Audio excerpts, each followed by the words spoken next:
आवासीय Mithila public school में है और मेरे साथ देख रहे हैं कि बच्चों का किस प्रकार से यहाँ पीटी चल रहा था। जैसे ही हम इस स्कूल इन किए तो पीटी बंद कर दी गई, मतलब पुनः अब ये लोग पठन पाठन का कार्य में जुड़ जाएंगे। और मेरे साथ इस स्कूल के डायरेक्टर साहब हैं, उससे आप लोगों को क्या कुछ इस स्कूल में विशेष व्यवस्था दी जाती है, बच्चों का कैसा रहना होता है, क्या खासियत है स्कूल का, क्योंकि ये सुदूर एक प्रकार का कहिए तो देहात क्षेत्र है और इसमें कहिए तो जिस तरह से कीचड़ में कमल खिलता है ठीक उसी प्रकार से भव्य नज़ारा यहाँ का। ऐसा हम नहीं करें, यहाँ के स्थानीय लोग का कहना है। और जैसा कि आप देख रहे हैं कि बच्चों का तकरीबन इसमें 100 के समथिंग बच्चे होंगे और कहीं ना कहीं ये भी बच्चे देहात से ही बिलोंग करते हैं।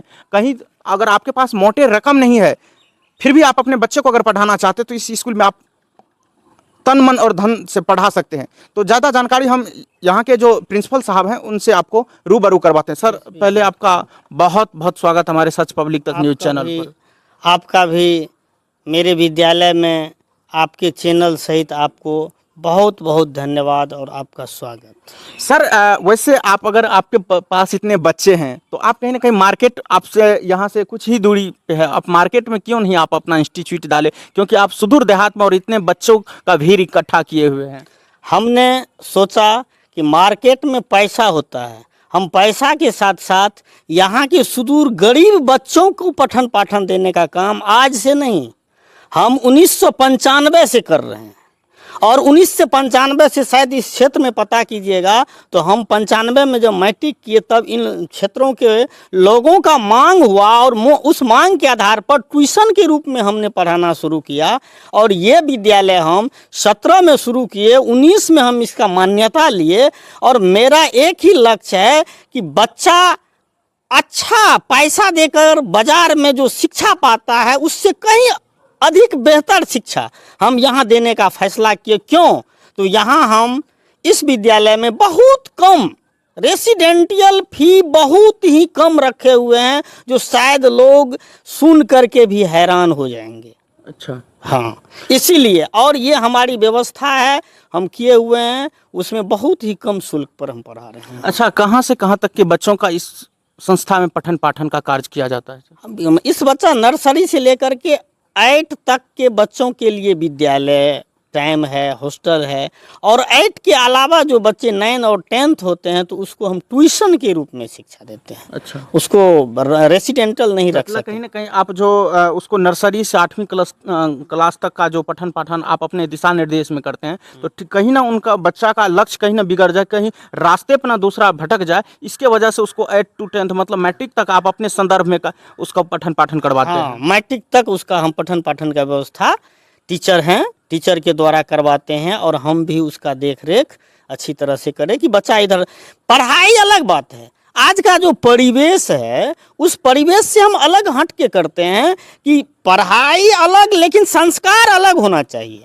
बच्चों की क्वालिटी संस्कार हो तभी तो बच्चा पढ़ेगा। और हम खुद किसी भी प्रकार का, मैं एक डायरेक्टर के नाते ये कहता हूँ कि मेरा विद्यालय बिल्कुल निषेध है किसी भी प्रकार का नशा। एक सुपारी तक मैं नहीं खाता हूँ। मेरे टीचर की तो बात अलग है और बच्चा का तो बात अलग है। हम इन नहीं करने देते हैं सुपारी खाए हुए टीचर को विद्यालय में, बस यही मेरा लक्ष्य है।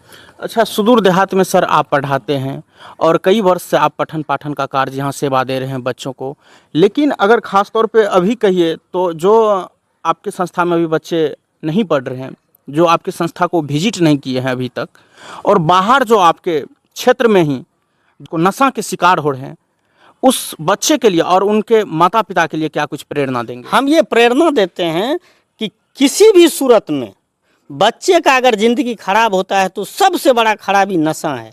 और वह नशा का कारण हम एक बात निश्चित तौर पर कहते हैं, इसका दोषी कहीं न कहीं उनके माता पिता भी हैं। अपने बच्चों को निगरानी से हटा देते हैं, अपने बच्चों पर ख्याल नहीं रखते हैं। उनके माता पिता काम धंधे में व्यस्त होते हैं और बच्चे का ख्याल नहीं रखते। बच्चे कहीं से खराब नहीं होते हैं, उनकी परिवेश, उनके जो साथ रहन सहन और अदर बच्चा जो होता है वह बच्चा भी अच्छे बच्चे को खराब कर देते हैं उन माता पिता के देख रेख के अभाव के कारण।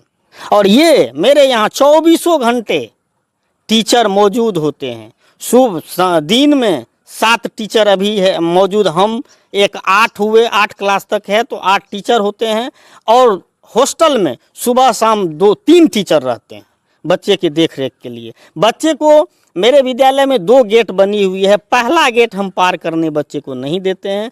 कॉपी का, कलम का, अगर बच्चे को किसी भी वस्तु की आवश्यकता होती है तो मैं उन बच्चों को स्वयं ला कर देता हूँ इस विद्यालय में, ना कि उसको दुकान पर जाने की इजाज़त होती है। क्या आवासीय मिथिला पब्लिक स्कूल में सर नवोदय की भी तैयारी करवाई जाती हाँ, नवोदय की भी तैयारी करवाई जाती है। है? अभी तक में इस संस्था से कितने बच्चे क्वालिफाई हुए हैं नवोदय के लिए? नवोदय के बच्चे देखिए, कोरोना काल में कुछ बच्चे की तैयारी हुई जी। जो कोरोना काल में बिछड़ गया। उसके बाद ये क्या कहते हैं, इस वर्ष मेरे विद्यालय से ही मेरा स्वयं भतीजा नवोदय क्वालिफाई किए, 2 बच्चा और बघी का क्वालिफाई किया है। जी।